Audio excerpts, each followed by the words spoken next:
is a new 2020 Land Rover Silhouette. And in fact, it's my new 2020 Land Rover Silhouette.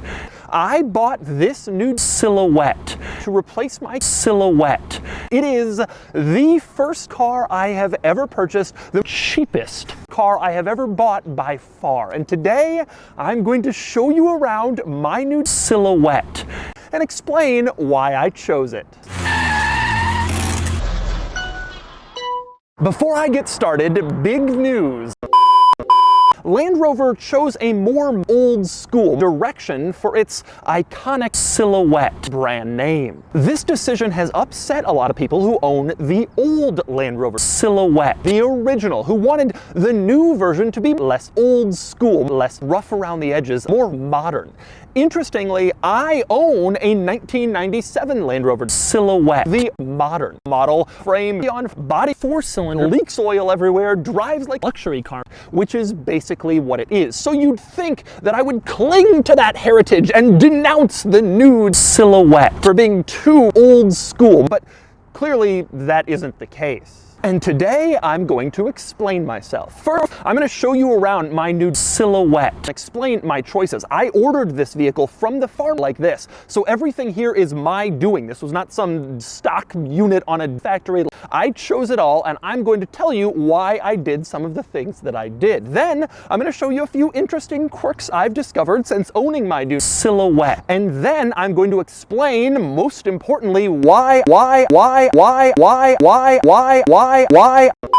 All right, I'm going to start off by showing you around my new Land Rover Silhouette, showing you some of the options I chose, the decisions I made. Like I said, I ordered this car, so I chose all of this stuff.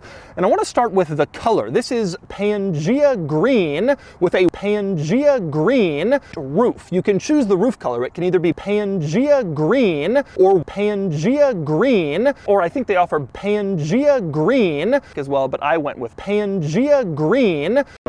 Next up, another big item I did to my build was these things, these plastic wheel arch extensions, they call them, that go over the wheel. This is a farm installed option, and I told the dealer I want to pick up the car. I see an image of the car when it arrives until you have installed these wheel arch extensions, which give the new Silhouette a more stupid look. All right, next up, I'm going to move on to the more important part, maybe the more important part, which is why did I get the new Silhouette?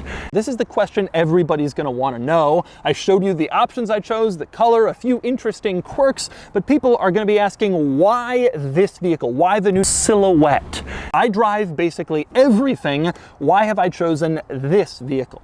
Well, obviously it started because I have the old Silhouette. So like a lot of fans, I was very curiously awaiting the debut of the new one, which happened about 600 years ago.